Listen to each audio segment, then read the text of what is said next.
Iglesia Cristiana, UNC, Ottawa. En Juan estamos en el capítulo 7.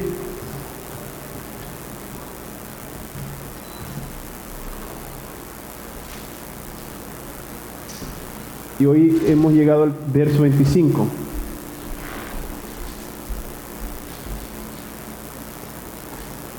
Verso 25 del capítulo 7 de Juan.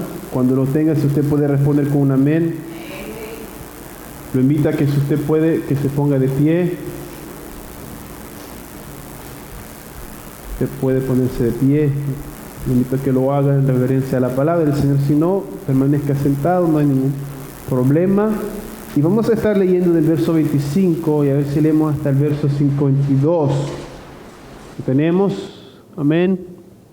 Amén. Vamos a leerlo en el nombre del Padre, del Hijo y de su Santo Espíritu. Y nos dice así: decían entonces unos de Jerusalén: ¿no es este a quien buscan para matarle? Pues mirad, habla públicamente y no le dicen nada. ¿Habrán reconocido en verdad los gobernantes que este es el Cristo?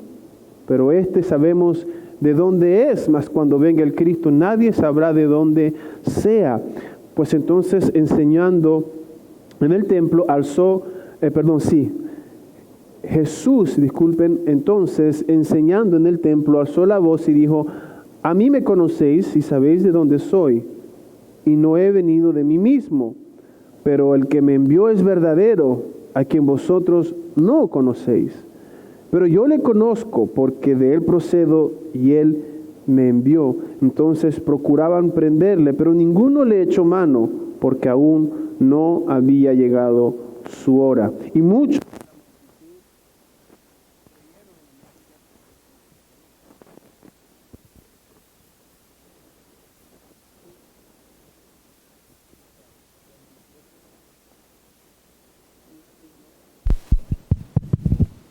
Amén. Sí. Estábamos diciendo, ¿a dónde era? Verso 31. Gracias. Y muchos de la multitud creyeron en él y decían: el Cristo, cuando venga, hará más señales que las que éste hace. Los fariseos oyeron a la gente que murmuraba de él estas cosas, y los principales sacerdotes y los fariseos enviaron alguaciles para que le prendiesen. Entonces Jesús les dijo: todavía un poco de tiempo estaré con vosotros e iré al que me envió. Me buscaréis y no me hallaréis, y a donde yo estaré, vosotros no podréis venir. Entonces los judíos dijeron entre sí: ¿a dónde se irá este? Que no le hallemos. ¿Se irá a los dispersos entre los griegos y enseñará a los griegos? ¿Qué significa esto que dijo: me buscaréis y no me hallaréis, y a donde yo estaré, vosotros no podréis venir? En el último y gran día de la fiesta, Jesús se puso en pie y alzó la voz diciendo: si alguno tiene sed, venga a mí y beba. El que cree en mí, como dice la Escritura, de su interior correrán ríos de agua viva. Esto dijo del Espíritu que habían de recibir los que creyesen en él, pues aún no había venido el Espíritu Santo, porque Jesús no había sido aún glorificado. Entonces algunos de la multitud oyendo estas palabras, decían: verdaderamente este es el profeta. Otros decían: este es el Cristo. Pero algunos decían: ¿de Galilea ha de venir el Cristo? ¿No dice la Escritura que del linaje de David y de la aldea de Belén, de donde era David, ha de venir el Cristo? Hubo entonces disensión entre la gente a causa de él, y algunos de ellos querían prenderle, pero ninguno le echó mano. Los alguaciles vinieron a los principales sacerdotes y a los fariseos, y estos les dijeron: ¿por qué no le habéis traído? Los alguaciles respondieron: jamás hombre alguno ha hablado como este hombre. Entonces los fariseos le respondieron: ¿también vosotros habéis sido engañados? ¿Acaso ha creído en él alguno de los gobernantes o de los fariseos? Mas esta gente que no sabe la ley, maldita es. Les dijo Nicodemo, el que vino a él de noche, el cual era uno de ellos: ¿juzga acaso nuestra ley a un hombre si primero no le oye y sabe lo que ha hecho? Respondieron y le dijeron: ¿eres tú también Galileo? Escudriña y ve que de Galilea nunca se ha levantado profeta. Vamos a dejarlo ahí, vamos a orar. Padre bendito, en el nombre poderoso de Jesús, hoy día venimos ante ti pidiendo que usted nos ilumine en esta mañana, que usted hable a nuestras vidas como todos los domingos, como a cada vez que leemos la Biblia, queremos que seas tú hablándonos. Toda la Biblia es inspirada por ti y es útil para nuestra vida, para enseñar, redarguir, exhortar. Haz eso hoy, Señor, en nuestras vidas. Danos ese alimento diario, ese alimento espiritual. Guíame a mí, dame sabiduría. Yo necesito que seas tú hablando a través de mí. Yo soy barro, Señor. Yo no soy nada, pero me dispongo hoy delante de ti, Señor. Ayúdame, Señor. Perdona todo mal en mi vida y sé tú glorificándote, para que todos hoy podamos ser bendecidos a través de su santa palabra. Sé tú obrando en nuestra mente y nuestros corazones. Y sé tú haciendo algo maravilloso hoy. Eso lo pedimos en el nombre de Jesús. Amén y amén. Me dan unos segundos, solo quiero quitarme esto, si no hay problema.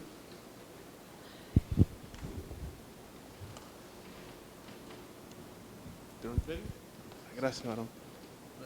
Amén. Ok. Para los que no saben, hemos empezado a estudiar o predicar sobre todo el Evangelio de Juan y hemos llegado a esta parte. Y leí todo esto porque quiero tratar de avanzar en el libro de Juan y quiero resaltar los puntos más importantes. Aquí vemos cómo Jesús, la gente tenía dificultades, o sea, los religiosos de ese tiempo les costaba reconocer que Jesucristo era el Mesías. Y en lo que leímos, la primera parte que leímos, verso 25, dice que querían, decía entonces unos de Jerusalén: ¿no es este a quien buscan para matarle? Pero dicen: ahora está hablando públicamente, ¿será que los gobernantes ahora creen que es el Cristo? O sea, Jesús comenzó a hablar y veían que nada pasaba. Y comenzaron a pensar, tal vez los gobernantes ahora se convencieron, pero no era el caso. No era el caso, sino que no había venido el tiempo de Jesucristo. Y interesante que ellos dicen en el verso 27, pero hablando de Jesús, sabemos de dónde es, mas cuando venga el Cristo, nadie sabrá de dónde es. Ahora, ¿por qué decían eso? Porque había una tradición entre el pueblo judío que decía que el Mesías sencillamente iba a aparecer y que nadie sabía de dónde iba a venir. Pero los que creían esa tradición pasaban por alto ciertas escrituras.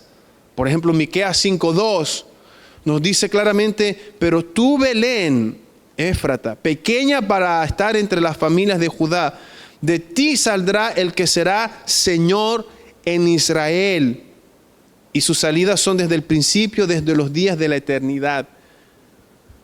La Biblia hablaba claramente que el Mesías iba a venir de Belén. Interesante que Belén es la casa del pan. Y Jesús, ¿qué había dicho antes? Yo soy el pan de vida. Entonces se creía que el Mesías solo iba a aparecer. Y obviaban las escrituras que decían que de Belén iba a venir. Dice que en el verso 28 dice Jesús, entonces enseñando en el templo, alzó la voz y dijo, como respondiendo, porque ellos decían: bueno, nosotros no sabemos de dónde es este. Sabemos, el hijo del carpintero, sabemos de dónde es. O sea, no puede ser el Mesías. Y Jesús dijo: a mí me conocéis y sabéis de dónde soy. Y no he venido de mí mismo, pero el que me envió es verdadero, a quien vosotros no conocéis. pero yo le conozco, porque de él procedo y él me envió. Wow, digo yo. Lo que está diciendo Jesús es simplemente, ustedes saben de dónde soy, sí, está bien, pero hay alguien que me envió. ¿Y quién envió a Jesús? El Padre. Y Jesús le está diciendo aquí, el que me envió es verdadero, a quien vosotros no conocéis. Qué tremendo, ¿no? Estas personas conocían la Biblia, pero no conocían a Dios, el Padre. Leían el libro del Padre, pero no conocían al Padre. La religión, la tradición, crecemos teniendo un conocimiento mental de Dios. Esta gente probablemente sabía más que usted y que mi persona. Una cosa es conocer mentalmente. Otra cosa es tener una comunión. Conocer porque hay comunión. Y lo que Dios quiere es comunión. Ellos conocían la historia de los profetas. Conocían de Moisés.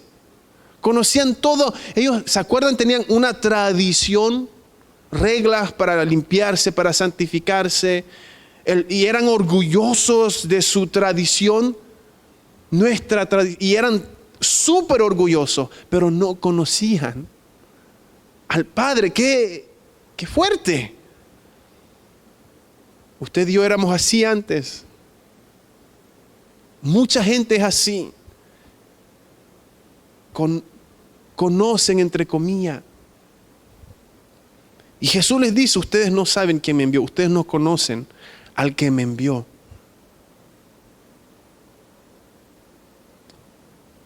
Quiero decir lo siguiente también.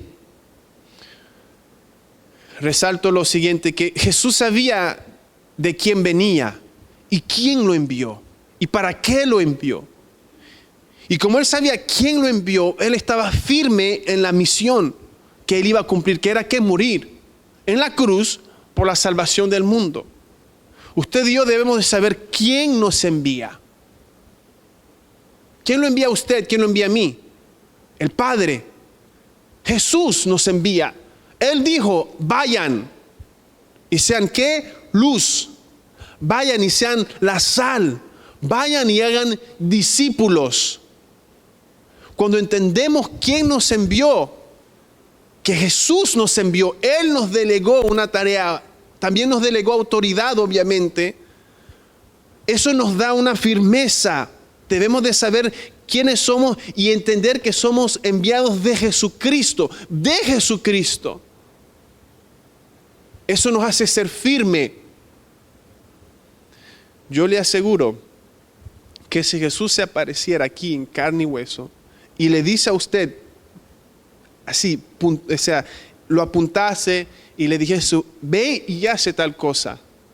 Usted va y lo hace, independientemente de que se enfrente o que venga en contra de usted. Usted tiene la certeza, yo vi y Jesús me dijo que vaya y haga eso, así que yo lo voy a hacer, cueste lo que cueste. ¿Por qué? Porque Jesús me está mandando. ¿Me doy a entender? Es Jesús que nos manda a ser la luz. Ser luz significa ir en medio de las tinieblas.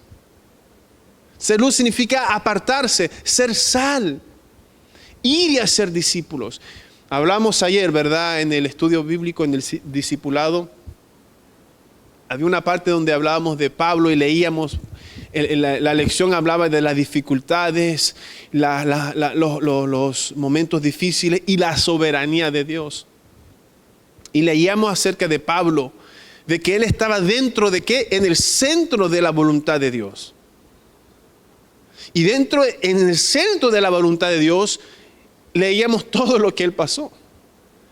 No es que él estaba a 1 centímetro al lado de la voluntad, un poco a la derecha, un poco a la izquierda. No, estaba en la voluntad, en el centro de la voluntad de Dios. Y en ese centro de la voluntad de Dios, leemos toda la lista: engaño, hambre, persecución, azotes, cárceles, una lista de cosas que yo les decía a los hermanos: wow, esto es para que nos pongamos deprimidos. Pero eso era porque él estaba en el centro de la voluntad de Dios. Y yo decía, a veces decimos: Señor, hágase tu voluntad en mi vida. Estar en el centro de la voluntad de Dios implica muchas veces que vamos a pasar cosas difíciles. Pero no me quiero desviar del punto que quiero decir. Él les dice a ellos: yo sé de dónde vengo y lo conozco y sé quién me envió. Debemos de saber quién nos envía. ¿Y qué nos dice? Nos manda a hacer luz.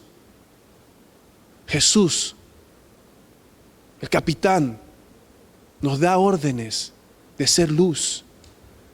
Y cuando no sabemos eso, hermanos, no tambaleamos. No es como: pero es que me van a ver mal. Eso ni nos cruza la mente. O si nos cruza la mente, nuestra mente es regenerada y decir: oye, Jesús me mandó a hacer luz. ¿Me doy a entender? Jesús me mandó a hacer sal. Él me mandó.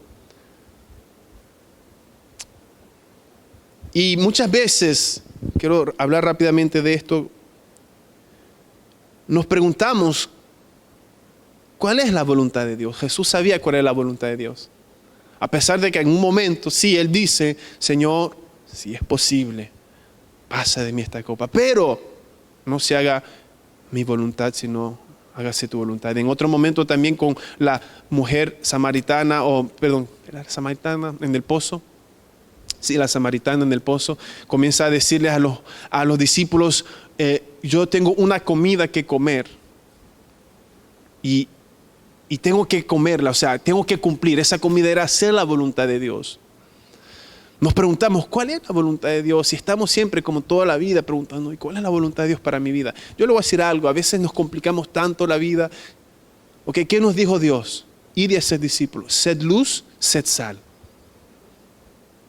Si tú haces eso y conoces a Jesucristo, el resto va a surgir por sí mismo. ¿Qué ministerio? ¿Qué llamado? ¿Dónde? Eso va a surgir por sí mismo. Tú solo cumple en conocer a Cristo, en ser luz y ser sal. Esa es la voluntad de Dios, así de simple. Así de simple. Tal vez para alguien va a ser simplemente ser un cristiano, tener un trabajo, ser luz, predicar el evangelio, ir a una iglesia, servir en la iglesia. Tal vez no es, porque tal vez pensamos: Dios quiere que sea un predicador, Dios quiere, o sea, nos limitamos a como los ministerios y ¿cuál es la voluntad de Dios? ¿Y cuál es la voluntad de Dios? ¿Sabes qué? Preocúpate en lo sencillo y el resto vendrá. Cuando hacemos eso y sabemos quién nos envió,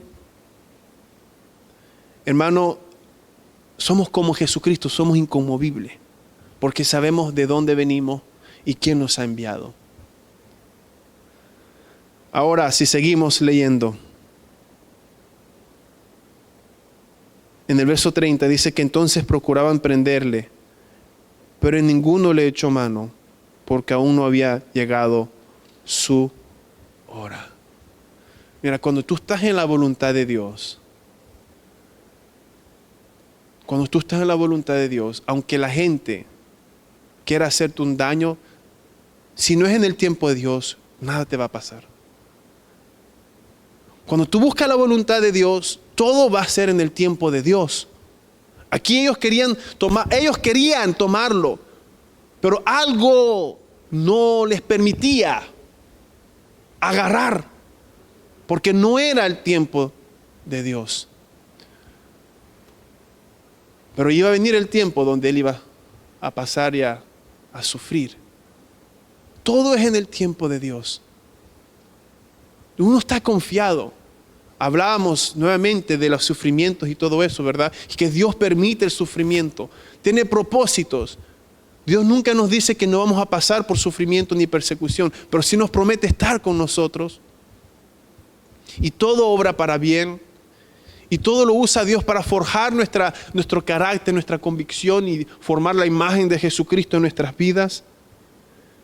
Y tenemos esa convicción que si yo hago la voluntad de Dios, Dios va a decidir cuándo voy a partir de aquí y cuándo no voy a partir de aquí.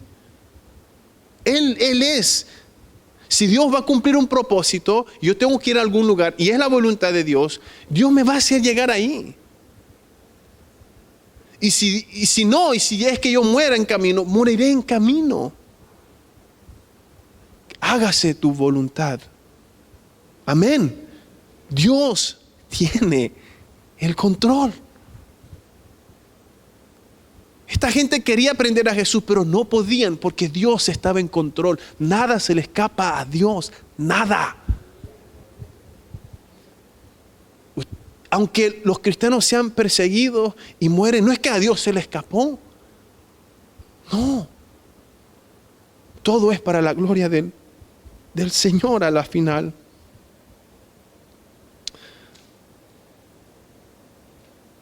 Dice también que en el verso 31 dice que muchos de la multitud creyeron en él y decían, el Cristo cuando venga hará más señales que las que éste hace. O sea, decían, este tiene que ser el Mesías. Porque si este no es el Mesías, o sea, mira lo que ha hecho este hombre. Si él no es, ¿quién va a hacer más cosas que él? Y quiero aquí hablar unas cosas muy brevemente. Me he convencido, a cada vez que leo más la Biblia, tengo una convicción de que sí las señales tenían un propósito. Las señales tenían un propósito de marcar que Jesús venía de parte de Dios. Aquellos lo están reconociendo, este tiene que ser el Mesías. Las cosas que Él hace, solamente alguien que es enviado por Dios puede hacer resucitar a Lázaro, cosas fuertes que este hombre hacía, tiene que ser. Pero al mismo tiempo, era confirmar que Él era el Mesías, ¿cierto? Pero al mismo tiempo, las señales, como lo hemos visto y como lo vimos anteriormente, un poquito atrás, no tienen como propósito de convertir. Porque muchos, a pesar de ver el milagro de la multiplicación de los panes y los peces, ¿qué hicieron? Se fueron. Cuando fueron confrontados con el Evangelio, porque cuando Jesús comienza a hablar, yo soy el pan, ¿qué les pasó? No les gustó ese Mesías, no les gustó ese Mesías. Ellos querían otro Mesías, se fueron, muchos lo abandonaron. Y ya usa la palabra discípulos, ya no lo seguían, pero venían de ver un milagro. Pero cuando el Evangelio, la palabra es predicada, eso es lo que convierte. Eso, y a ellos no los convirtió. Cuando vieron el milagro, ¿qué querían hacer? ¿Hacerlo rey o no? Querían hacerlo rey. Pero cuando se presenta el verdadero Jesucristo, no es los milagros, es Jesucristo. Amén. Es Jesucristo.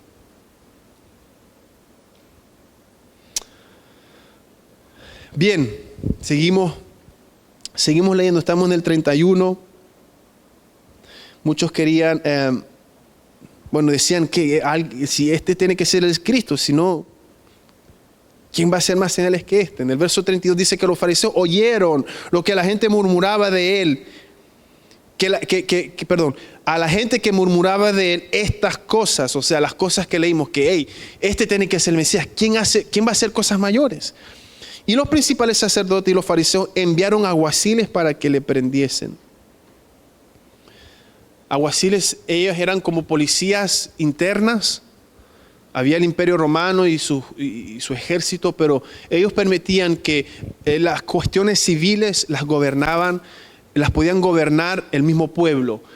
Ellos se dirigieran en cuestiones religiosas y tenían como una especie de policía especial interna Y ellos podían usar esa policía para cuestiones civiles. Y esos son los alguaciles. Entonces estas personas, estos gobernantes, estos religiosos con poder, mandan a esa policía interna a prender a Jesucristo. ¿Pero por qué? ¿Por qué querían prender a Jesús? Porque era una amenaza para ellos, para su estatus. Ellos estaban perdiendo el control de la gente. Porque ¿qué estaban diciendo? Este tiene que ser el Mesías. Si no, ¿quién más va a ser el Mesías? Estaban perdiendo el control de la gente. Hay gente que está dentro de la religión, dentro del cristianismo, por una cuestión de estatus, por una cuestión de control de la gente, una cuestión de multitud. Y cuando la gente comienza a irse, cuando comienzan a ver que la iglesia se está achicando, comienzan a encelarse, comienzan a sentirse mal. Y no es una cuestión de glorificar a aquel que los envió, sino es una cuestión de autogloria. Leímos atrás que Jesús les dijo, el que es enviado por el Padre no busca su gloria. No busca. El que habla por sí mismo busca su gloria. Pero yo busco la gloria del que me envió. Y de eso se trata, mis hermanos. Nosotros nos tenemos que alegrar cuando alguien Dios lo levanta. Dios estaba levantando al Mesías. Ellos no se estaban alegrando por lo que Dios estaba haciendo. Porque lo que Dios estaba haciendo está poniendo en peligro su estatus. Y aquí el estatus de nadie, hermano, no lo tome para mal. No importa. Lo que importa es Cristo. Nuestro estatus es hijo de Dios. Gloria a Dios. O sea, no es poca cosa tampoco. Pero más allá, lo que importa es la gloria de aquel que nos envió. No mi gloria, no su gloria, la gloria de aquel que nos envió. Y si alguien envió a Jesús y Él está levantándose, gloria a Dios. Por eso estas personas no pudieron ver la mano de Dios, no pudieron ver lo que Dios estaba haciendo, no pudieron ver que era Dios, que Él era el Mesías. Nosotros no buscamos nuestra propia gloria, sino la gloria de aquel que nos envió. Mire lo que dice después en el verso 34. Me buscaréis y no me hallaréis. Y a donde yo estaré, vosotros no podréis venir. Dios mío. ¡Qué fuerte!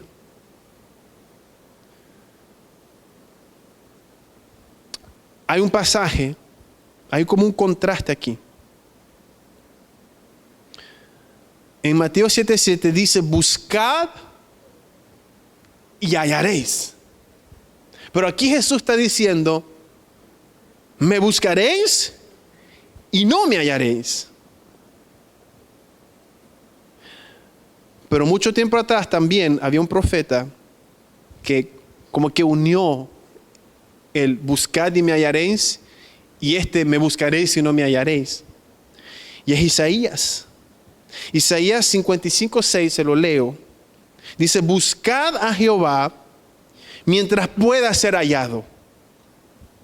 Llamadle en tanto que está cercano. Deje el impío su camino y el hombre inicuo sus pensamientos, y vuelvas a Jehová, el cual tendrá de él misericordia, y al Dios nuestro, el cual será amplio en perdonar. Porque mis pensamientos no son vuestros pensamientos, ni vuestros caminos, mis caminos, dijo Jehová. Entonces, si Jesús dice, buscad y hallaréis. Aquí dice, me buscaréis y no me hallaréis. Isaías dijo, buscad mientras puede ser hallado. Hay un tiempo donde Jesús no podrá ser hallado. ¿Sabe cuándo es? Después de la muerte. Después de la muerte tú podrás decir, sí, yo acepto a Cristo, pero no podrá ser hallado. Lázaro, la historia de Lázaro, el rico y Lázaro. El rico, muchos dicen que probablemente era un religioso, un sacerdote, por los colores que habla o ciertas características, probablemente era un religioso. ¿Y qué pasó? Mueren ambos y uno va al infierno. Y le dice, Abraham. Y él le dice, manda a alguien a decirle a mis hermanos que existe el infierno y que no es.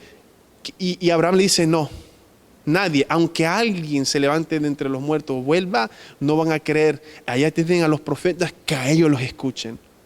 No hay forma. Hay un tiempo donde Dios no puede hacer allá. Hay una idea allá afuera, o los pensamientos del hombre, de que hay una segunda oportunidad después de la muerte. La regeneración, que la voy a ser reencarnado hasta que me purifique, que después, una vez yo hablé con una musulmana, estábamos conversando, yo le hablaba de Cristo, ella me hablaba de Mahoma, y ella me decía, yo le pregunté, le dije, bueno, si yo no creo que Mahoma es el profeta, ¿qué me va a pasar? ¿Qué pasa conmigo? Bueno, no me recuerdo 100%, pero como que me dijo, vas a ir a un lugar y después como que vas a reconocer que Él es y después vas a salir de ahí. Ok, le dije, pues bien, yo me quedo con Cristo.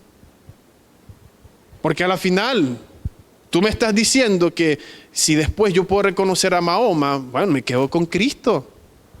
Y después, si no fue Cristo, pues, bueno, Mahoma, está bien. Yo le hablaba así, ¿me entiende? Pero la realidad, la verdad, conoceréis la verdad y la verdad os hará libres, es Cristo.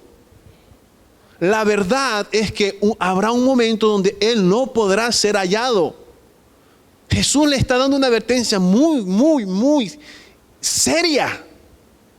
Me buscaréis y no me hallaréis. Es fuerte. Después de la muerte, tú podrás buscar a Jesús y no lo vas a hallar. No lo vas a hallar. Y si lo buscas es porque tienes conocimiento de que Jesús es el Salvador. Si tú lo buscas es porque, me dijeron que Él es el Salvador. A ver, Señor, sálvame. Muy tarde. Buscad al Señor mientras Él puede ser hallado. Él puede ser hallado dice la palabra de Dios, que Él retrasa su llegada para que nosotros tengamos tiempo de arrepentirnos. Nosotros los cristianos oramos por los seres queridos, por nuestros amigos. Y Dios escucha a aquel que es fiel, nuestros hijos. Y Dios a veces protege a la gente que amamos de cosas malas, no porque son salvos, sino para darles oportunidad de vida para que se salven. Porque a veces la gente dice, mis padres oran por mí, tranquilo, Dios está conmigo. No. Dios te está protegiendo para que tú te acerques a Él.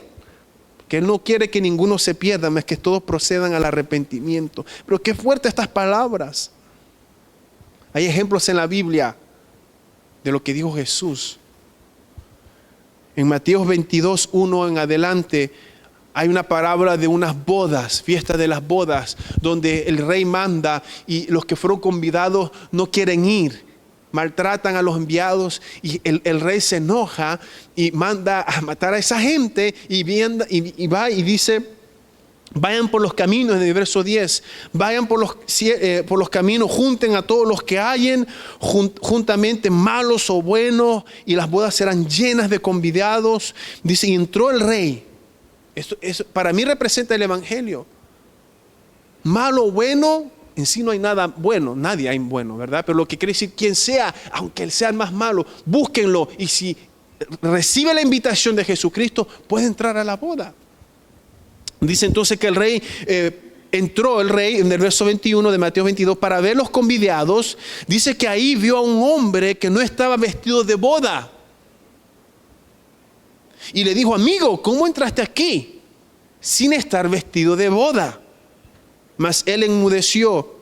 Entonces el rey le dijo a los que servían, átenlo de pies y de manos, échenlo en las tinieblas de afuera, ahí será el lloro y el crujir de dientes, porque muchos son los llamados, pocos los escogidos. Muy similar al buscar y ya no poder hallar. Este hombre quiso entrar en la boda, pero no tenía los vestidos de boda. La Biblia habla de que la esposa, la novia, se vestirá de lino fino. Tendrá un vestido, Cristo le entrega. Nosotros nos revestimos de Cristo.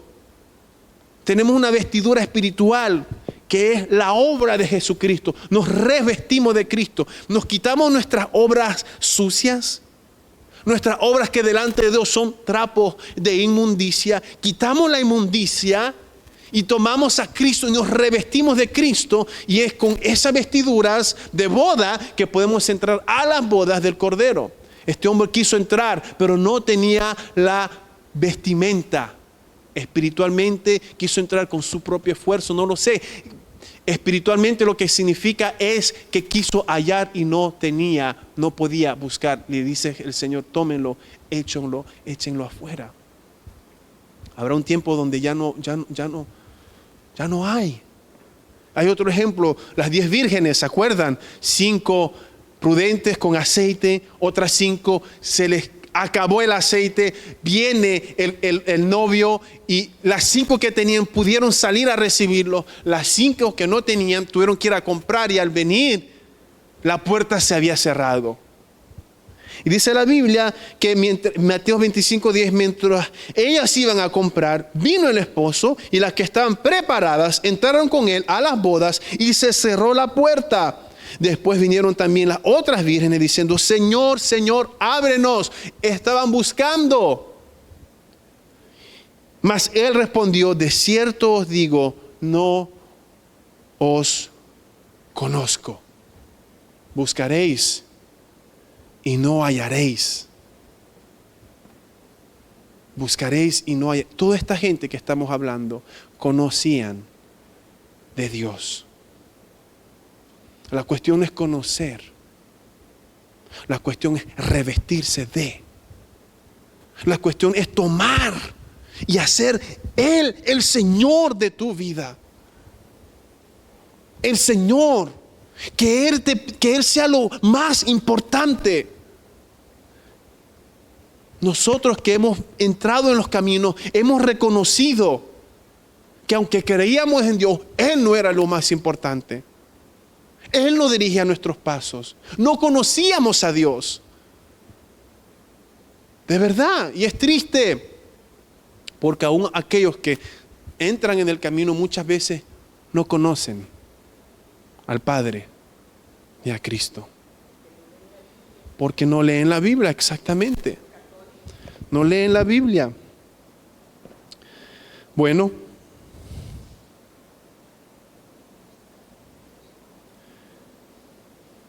No sé si a usted lo estremece, a mí me estremece. Pero al mismo tiempo me da más convicción, como decíamos ayer, y como decía Pedro un tiempito atrás en Juan: ¿a dónde iremos si solamente tú tienes palabra de vida eterna? ¿A dónde iremos? Dice luego, después de esos versículos, ¿cuál era el versículo? 34. El verso 35, entonces los judíos dijeron entre sí: ¿a dónde se irá este que no lo hallemos? ¿Cómo es esto? No entendían. Pensaban que está diciendo que se va a ir en los dispersos. O sea, había los judíos, se llama la diáspora, donde fueron esparcidos por todo el mundo, ¿verdad? Entonces ellos pensaban: tal vez se va a ir ya se va a salir de Jerusalén y va a ir a los judíos de afuera que están en todas las naciones. Tal vez está hablando de eso. ¿Qué significa eso? Que vamos a buscarlo y no lo vamos a hallar. En el verso 37 dice que en el último y gran día de la fiesta Jesús se puso en pies y alzó la voz y dijo: si alguno tiene sed, venga a mí y beba. El que cree en mí, como dice la Escritura, de su interior correrán ríos de agua viva. Yo aprendí algo muy interesante. Recuerden que estaban en la fiesta de los... ¿En qué fiesta estaban? ¿En cuál? No entiendo. Amén. Y dicen que ya como en lo último de esta fiesta, había una acción de gracia que se daba por Dios. Y había el estanque. ¿Cuál era el estanque?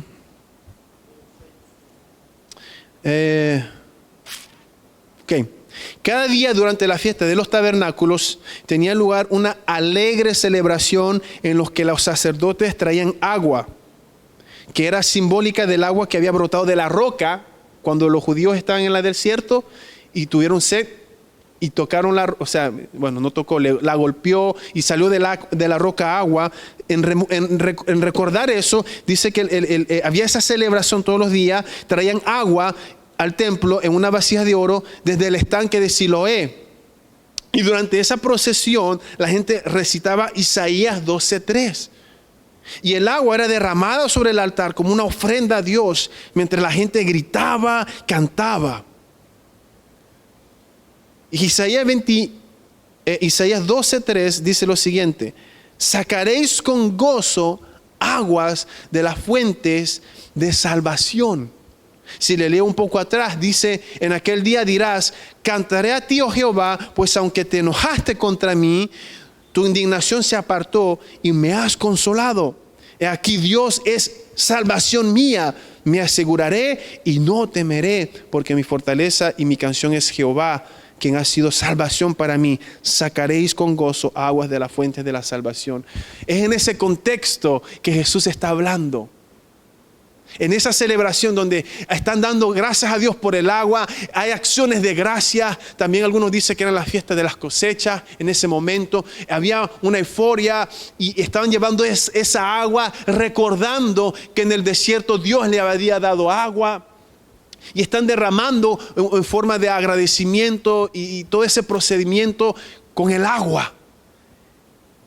Y habiendo hecho eso, Jesús se pone en pie y dice eso: el que quiera, el que tenga sed, venga a mí y beba, y de su interior correrán ríos de agua. Jesús era el cumplimiento de lo que estaban haciendo. Jesús era aquella agua que salió de la roca. La Biblia dice en Corintios, ¿verdad?, que todos bebieron del agua espiritual y que esa agua era Jesucristo. Jesús era el cumplimiento de todo lo que hacían en la antigüedad. ¿Qué es el agua? Da vida, refresca, ríos.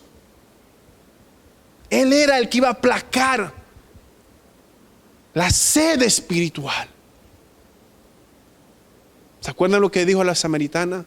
Si tú bebes del agua que yo te doy, nunca jamás tendrás sed. Y él dice: dame de esa agua para que yo nunca más vuelva a este pozo. Y él estaba hablando espiritualmente. Todo ser humano tiene una sed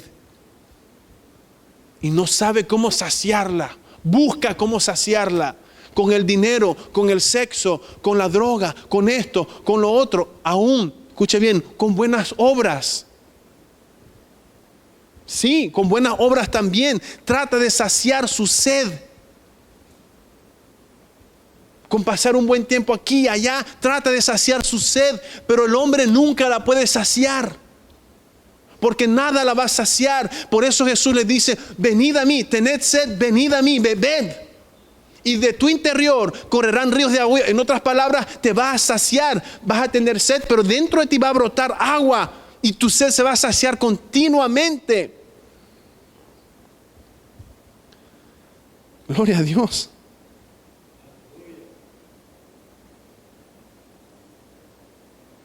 Todos aquellos que Jesús haya saciado la sed también se convertirán en canales para la revitalización espiritual de otros. Si usted tiene a Cristo, de su interior corren ríos de agua viva.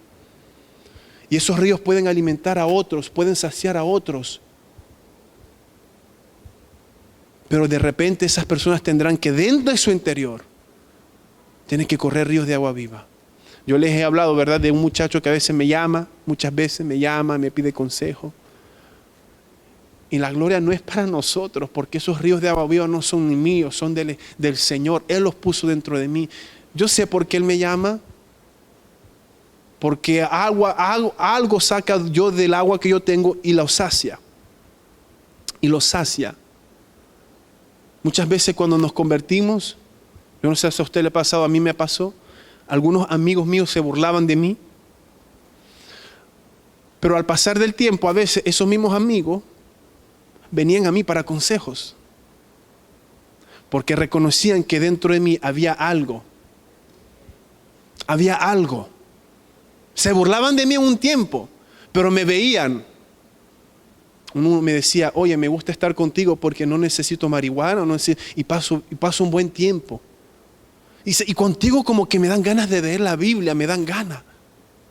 Es agua que corre dentro de nosotros. Pero a la final ellos tienen que tomar esa decisión y decir, yo quiero esa fuente. Yo quiero saciar esa fuente dentro de mí. ¿Qué es lo que corre dentro de nosotros, mis hermanos? Ríos de agua viva. La Biblia dice que si tú vienes a Él, de tu interior correrán esos ríos de agua viva. Dice la Biblia claramente que Jesús, si leemos bien, en el verso 39, que esto dijo ¿de qué? Del Espíritu que había de recibir los que creyesen en Él. Es el Espíritu Santo. Esa agua que corre es el Espíritu Santo. Yo les hablé de otra ocasión, ¿no? Donde una amiga también, había una discusión y me estaban tratando de escarnecer por mi fe. Y yo sin tener mucho conocimiento, ya los ríos estaban dentro de mí. Y hablé. Y yo les expliqué una vez que esa muchacha luego me dijo, ¿sabes? Cuando tú estabas hablando, me daban ganas de llorar y había algo dentro de mí que me decía, escucha lo que él dice, es verdad. Y yo me sorprendí porque jamás antes yo había pasado eso conmigo. Yo les hablaba a otro y a uno me confrontó una vez de mi hipocresía religiosa. Pero esa vez entendí, ahora entiendo que había ríos de agua viva dentro de mí. Que saltaba hacia otro y lo tocaba. Y yo le expliqué, le decía, ese es el Espíritu Santo. Le expliqué, ¿verdad?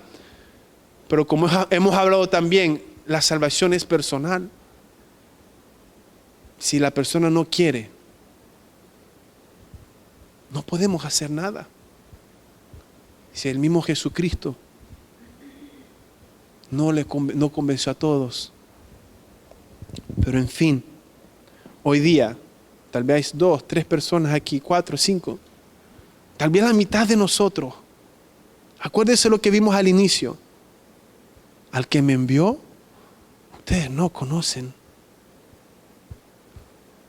No seamos solamente conocedores de que hay un Dios. Como dicen algunos, conozco al Cristo de la historia. Pero nosotros no queremos conocer al Cristo de la historia. Nosotros queremos ser parte de esa historia de Jesucristo en nuestra vida. Amén. Tal vez algunas personas aquí necesitan hoy reconocer que necesitan de esa agua viva. Que tienen sed. Sed tal vez simplemente de amor. Él es amor. Necesitan tal vez perdón o necesitan ser sanados. Las aguas de Jesucristo sanan. Las aguas de Jesucristo perdonan. Las aguas de Jesucristo son vida. Gloria a Dios. Voy a seguir avanzando rápidamente, ya son las 11:30, no me quiero tardar mucho y hace calor. ¿Qué causó después? Dice que causó división entre la gente. Que algunos decían, este es el profeta, otros decían, ¿de Galilea ha de venir el Cristo? ¿No dice la Escritura que del linaje de David y de la aldea de Belén? Dice que hubo disensión entre la gente a causa de él, que querían echarle mano y no pudieron. Algunos decían, ese es el profeta. El profeta se refiere a Deuteronomio, donde les prometieron un profeta. Dice Deuteronomio 18:15, profeta en medio de ti, de tus hermanos, como yo te levantará Jehová tu Dios. A él oiréis. Deuteronomio 18:18, profetas les levantaré de en medio de sus hermanos como tú, y pondré mis palabras en su boca. Y él les hablará todo lo que yo le mandare, mas a cualquiera que no oyere mis palabras, que él hablare en mi nombre, yo le pediré cuenta. Causó división, ya habíamos hablado de esto, ¿verdad? A veces, por más que podamos tratar de ser los mejores, los más íntegros y de hablar la palabra como sea, nunca vamos a saciar a todo el mundo. Nunca todo el mundo va a estar contento. Pero lo importante es que Dios esté contento con nosotros. Esforzarnos a agradecer y agradar al Señor. Después, si saltamos rápidamente, voy a ir avanzando. Dice que en el verso 45 que los alguaciles vinieron para prenderlo. Y se enojaron y dijeron, ¿por qué no lo prendieron? ¿Por qué no tomaron a Jesús? Dice que los alguaciles en el verso 46 respondieron, jamás hombre alguno ha hablado como este hombre. ¿Qué impacto? O sea, ellos tenían una misión de ir a prenderlo. Pero cuando fueron a prenderlo y escucharon las palabras de Jesús, hubo un impacto en sus vidas. Dijeron, jamás alguien ha hablado así. No hay hombre que ha pisado la tierra como Jesús el Señor. Jamás. Oye, jamás. Yo soy el pan de vida. Yo soy la verdad. Qué atrevimiento decir, yo soy la verdad. Nadie viene al Padre si no es por mí. Hay un camino y yo soy ese camino. Qué atrevimiento decir eso. Jamás había alguien hablado así. Y no solamente jamás había alguien hablado así, jamás había resucitado después de haber dicho esas palabras. Por eso que Jesús es el Señor. Porque si Él hubiese sido un loco, queda en la tumba. Pero las palabras de Jesús no se quedaron en el aire y se cayeron. Que las palabras de Jesús resuenan por la eternidad, porque se levantó de entre los muertos. Gloria a Dios. Todo lo que ese hombre dijo toma peso porque se levantó de la tumba. O Jesús era un loco y deliraba de un padre, y que él venía de un padre. Algo loco, o sea, un loco. Y se quedó ahí y murió, era un loco. Pero el hecho que él se levantó y que estos discípulos vieron a Cristo glorificado, todas esas palabras que él les había dicho, el que creyese en mí, de su interior correrán ríos de agua viva. El que cree en mí, aunque esté muerto, vive. Todas esas palabras tomaron su esencia y su fuerza. Y esas palabras que él dijo resuenan hoy. Jamás un hombre ha hablado como él. La pregunta es, ¿qué vamos a hacer con él? No importa si tú crees en Dios, no importa tu tradición o tu religión. Mi pregunta es, ¿qué vas a hacer con él? Porque aquí habían religiosos que conocían mucho de la Biblia y tuvieron una decisión. Acuérdense, luego lo vamos a ver. ¿Barrabás o Jesús? Y a veces no es tanto Barrabás, es yo o Jesús. Es mi religión o mi tradición o Jesús. Es mi vida o Jesús. Y Jesús dice que el que pierde su vida la encontrará.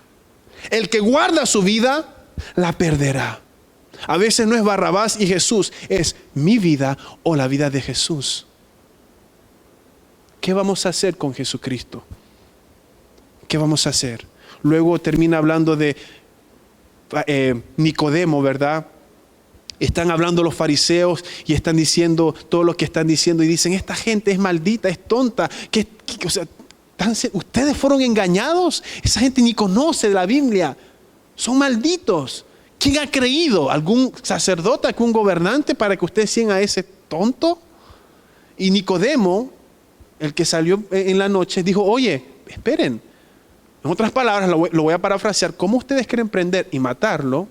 La ley dice que hay que escucharlo primero para ver qué mal ha hecho. Él era un cristiano, pero tenía miedo. Ahí como que medio quiso decir, oye, esperen, estamos haciendo algo malo. La ley no nos manda hacer eso. ¿Y qué les dicen? ¿Eres tú Galileo? En otras palabras, ¿eres tú un canuto? ¿Eres tú un aleluya? ¿Eres tú un cristiano? Lee, aprende. De Galilea nadie ha salido. ¿Sabe lo interesante? Que era mentira. Jonás venía de Galilea. Habían profetas que venían de Galilea. ¿Qué nos enseña eso? ¿Sabes? A veces, aunque tengamos todo el conocimiento y somos confrontados con la verdad, se nos cierra. Yo estando en Nicaragua, y ya termino, como misioneros, ¿verdad? Yo les explicaba un día que lo más que la gente, cuando iba a visitar o iba a una iglesia de un hermano y ellos invitaban gente, siempre el campo de batalla, podríamos decir, era: tú, evangélico, nos viene a hablar de la Virgen. Tú, y todo revolvía alrededor de eso, y ya estaban como en guerra, ya estaban como poniéndose los guantes y queriendo pelear conmigo. Y yo entendí y dije: mira, le digo, yo te vengo a hablar de la Biblia. Abremos la Biblia, tú y yo, leamos la Biblia, y si lo que yo te digo es mentira, no me escuches. Pero si lo que vamos a hablar es verdad, pues tal vez deberías de escucharlo. Y hablábamos, como que los apaciguaba, y yo los llevaba a versículos. Habla de la reina del cielo y varias cosas, ¿verdad? Yo les mostraba muy puntualmente lo que la Biblia hablaba. Y les explicaba: mira, yo no lo digo, la Biblia lo dice. Aquí habla de la reina del cielo y cómo Dios se enojó porque ellos le hacían honor a esa reina del cielo. Qué casualidad, ¿no? ¿Cómo le dicen a María? Reina del cielo. La Biblia es sabia, ¿no? Habla de la reina del cielo. ¿Y qué hizo Dios? Se enojó porque le daban ofrendas a esa reina. ¿Entiendes? Sí. Y se sorprendían. Nunca había leído eso. Nunca me enseñaron eso. Oh. Y yo les hablaba tranquilamente y les decía: bueno, ¿viste? Lo chistoso o triste, no sé cómo tomarlo, pero yo sigo católico. Yo sigo a esa reina del cielo. Aunque tú le muestres, ellos conocían la ley. Ellos decían: ¿de dónde? ¿De Galilea? Pues tiene que venir de Belén. Si hubiesen indagado un poco, se hubieran dado cuenta que Jesús vino de Belén, que Jesús nació en Belén, pero no indagaron porque su celo a su tradición lo cegaba. Lo cegaba. Y no les permitía ver la verdad. Y decían cosas incoherentes, porque ya era incoherencia ya. No era falta de conocimiento. No sé si me puedo dar a entender. Hermanos, con esto termino. ¿Qué vamos a hacer con el Señor Jesucristo? Había división entre el pueblo. Es un loco, es un engañador, es el Mesías. ¿Quién es Jesús para ti? Hoy, ahora. ¿Qué es Jesús para ti? ¿Qué es Jesús para mí? Jesús dijo que era el pan de vida. Jesús dijo que Él era la verdad, que nadie podía llegar al Padre, que hay un solo camino al Padre. Luego nos dice más adelante en la Biblia que hay un solo mediador entre el Padre y nosotros, Jesucristo. Hombre, ¿qué vamos a hacer con ese Jesucristo? Hoy día tú tienes que tomar una decisión hoy. Porque Jesús, si tú has venido aquí, es porque el Señor te ama. Y lo que hemos hablado, yo se lo digo con convicción. No son loqueras, no son cuentos que yo me invento, porque ay de mí si hago eso. La Biblia dice que el profeta que pretende hablar en el nombre de Dios y no él ha hablado, tal profeta morirá. Morirá. La pretensión de hablar en el nombre de Dios cuando Dios no ha hablado es grave. Así que yo te invito a hacerte esa pregunta hoy. ¿Qué es Jesús para ti? Tal vez es el Jesús, como dije, de la historia, el Jesús de los evangélicos, el Jesús de los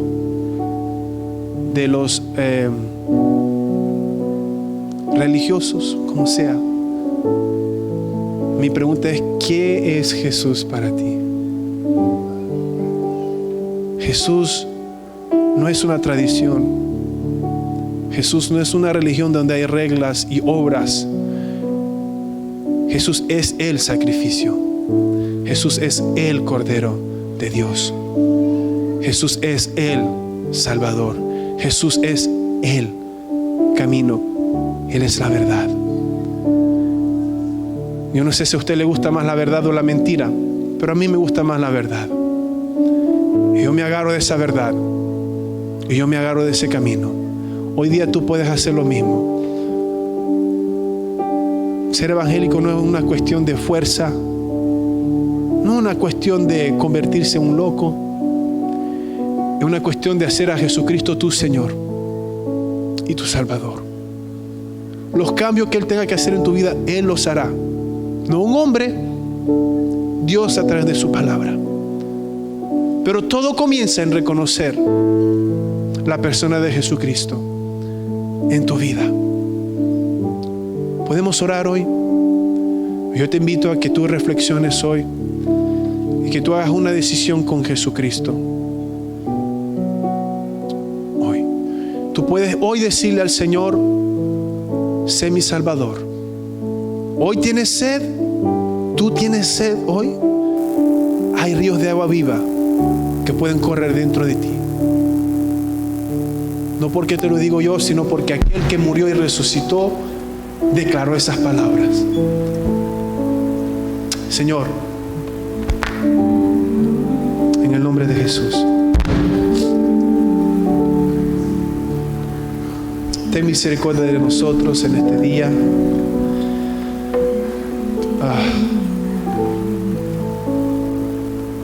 Tú eres bueno, Señor.